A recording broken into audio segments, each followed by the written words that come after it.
লোহিত সাগরে বাণিজ্যিক জাহাজ চলাচলের নিরাপত্তা নিশ্চিত করতে এবং ইয়েমেনের সশস্ত্র গোষ্ঠীর হামলা মোকাবিলায় নতুন একটি আন্তর্জাতিক জোট গঠনের উদ্যোগ নিয়েছে সৌদি আরব। প্রস্তাবিত এই জোটে প্রায় ৫০টি দেশকে যুক্ত করার পরিকল্পনা রয়েছে, আর আমন্ত্রণ পাওয়া দেশগুলোর তালিকায় রয়েছে বাংলাদেশও।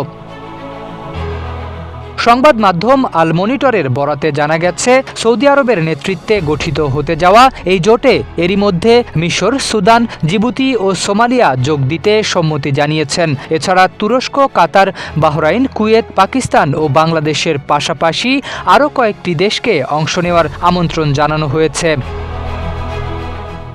দেশ জুড়ে যে কোনো কেনাকাটায় 10,000 টাকার বেশি অফার, তাই পেমেন্ট মানেই বিকাশ।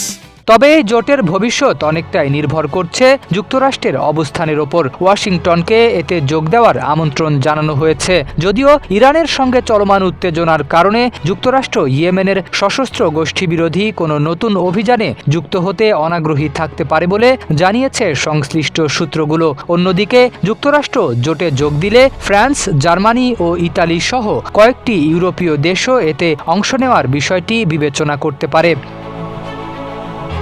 সৌদি আরবের লক্ষ্য শুধু ইয়েমেনে সশস্ত্র গোষ্ঠীর হামলা প্রতিরোধ নয়, প্রস্তাবিত এই আন্তর্জাতিক জোটের মাধ্যমে লোহিত সাগরে জলদস্যুতা, অস্ত্র ও মাদক চোরাচালান সহ অন্যান্য সামুদ্রিক নিরাপত্তা হুমকি মোকাবিলাও করতে চায় রিয়াদ।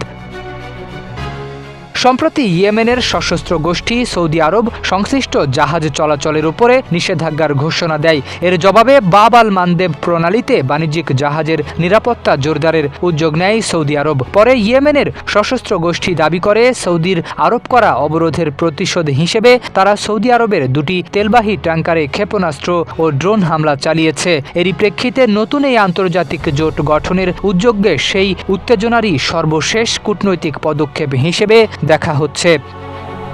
শরীফ উদ্দিন, ইত্তেফাক নিউজ।